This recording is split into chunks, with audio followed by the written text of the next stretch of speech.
Mas você acha que vai ser uma transição natural, ou pode ser uma transição natural, normal, o Felipe Luiz assumir a seleção brasileira? Eu acho que pode ser. O Felipe Luiz, ele tem uma herança que eu acho importantíssima, que chama Diego Simeone.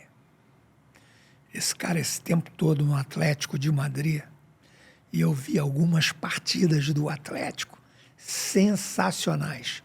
Eu me lembro que a uma certa altura em que Barcelona e Atlético de Madrid decidiram uma Euro e o Barcelona ganhou, o melhor jogador do Atlético de Madrid foi para o Barcelona e não jogou. Ficava na reserva. Pra você ter uma ideia da qualidade do trabalho desse cara ao longo desses anos todos. Bem que é um cara que era para ser odiado, né? Eu nem tá citando o nome dele, porque ele, como jogador, era desprezível, né? Covarde. Maldoso, batia fora da bola. E nem esse zagueiro que fez o gol contra o Brasil há pouco tempo. Otamendi. Isso é outro que eu vou te dizer. Do estilo do Simeone. Mas eu acho que esse cara, ele deixou uma herança para o Felipe Luiz muito boa. Isso a gente vê, primeiro, na forma do Flamengo jogar, que eu fico buscando semelhanças com o Atlético de Madrid do Simeone. As variáveis são os jogadores. Cada um na sua, né? Se você toca bandolim, você não vai tocar piano. Não adianta. Mas se você conseguir colocar na orquestra, cada um no seu instrumento... Tem um conceito. Exatamente. Então, isso eu acho muito legal. Depois, o que eu acho bacana no Felipe Luiz é o equilíbrio dele, sabe? É um cara que, aparentemente, não se deslumbra, que consegue permanecer, pelo menos nesse pouco tempo. Gente, ainda é muito pouco tempo. Era onde eu ia remendar para te falar de seleção brasileira. Ainda é muito pouco tempo para se falar de seleção brasileira. Seleção brasileira é um caminho muito, muito longo. Até porque ele tem pouco tempo de carreira também, né? Se a vocês gente está se falando de um recorte lembrarem, pequeno. naquele 2000 lá, eu não aceitei pegar a seleção brasileira, porque eu achei que eu ainda não estava preparado. Porque o convite aconteceu e eu não aceitei. Exatamente por isso. Então, eu acho que ele ainda tem um caminho muito longo. Mas eu acho que ele, assim como aconteceu comigo, está no caminho certo. Por quê? Porque ele tem um timaço na mão, como eu tinha um timaço na mão. Se você tem um timaço na mão e faz esse time jogar bem como fez ontem, o caminho é muito melhor. Que era o que aconteceu comigo com o Corinthians naquele ano também. Pô, o cara tem que... Pô, ganhamos 8 jogos consecutivos, pô. O time jogava pra caramba. É o que eu vejo o Felipe fazendo até agora. Ele tem uma derrota. Por que o Tite não conseguiu fazer esse time jogar pra caramba? Eu não sei. Aí é mais difícil, entendeu? A gente não pode aqui... Vai negar a qualidade do Tite como treinador. Não, de conhecimento mas essa do futebol. situação, sai Tite, Quer entra Felipe comparar Luiz... com o Felipe Luiz, não pode. mas sabe que na cabeça do torcedor e do mercado reforça a ideia do choque de gerações. Olha aí. Olha o novinho dando conta do recado. Não podemos pensar com a cabeça do torcedor. Você pode admitir, fazer dribles. Alfredo Gonzalez, que era um argentino, jogou pra cacete. Depois foi treinador campeão com o Fluminense, aqui no Rio de Janeiro. Alfredo Gonzalez, eu trabalhei com ele no Botafogo. Ele era uma espécie de supervisor e eu era preparador físico. Um dia eu fiquei muito nervoso com o comportamento dos jogadores.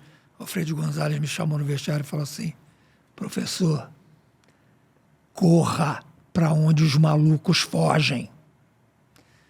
É o seguinte, você não pode tomar atitudes que se choquem imediatamente.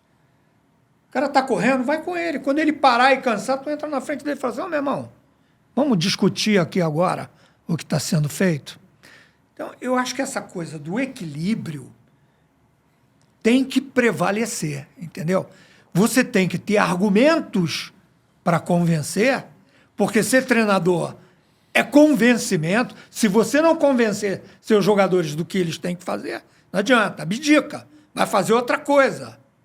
Vai vender pó de broca na ponte de Cascadura. Entendeu? Você tem que convencer os caras. Agora, você tem que ver um momento de convencer. Se na hora que não está tendo condição, você vai se chocar, vai querer impor uma ideia, espera. Deixa o cara parar, respirar, e aí você vai e conversa com ele. Esse poder de convencimento, o jogador percebe assim que, pô, esse professor aí é muito do vamos lá, moçada, do parceiro, mas que tem pouco conhecimento de parte tática. Você acha que o jogador ele consegue fazer essa diferença entre os técnicos? Se ele for titular, ele não vai discutir a tua opinião.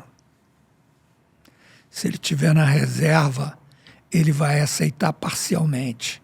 Se ele não estiver na relação, ele é contra você. O cara pode ser ético, íntegro e aceitar e lutar para resgatar aquilo que ele acha que ele tem. Se ele não tiver esses ingredientes, ele vai se rebelar contra você e vai começar a fazer campanha para te derrubar.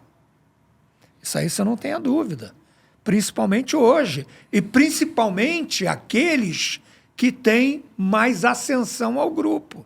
Se ele for relegado a uma situação de reserva ou de fora da lista, você pode contar que você não pode contar. Onde é que você foi derrubado por jogador?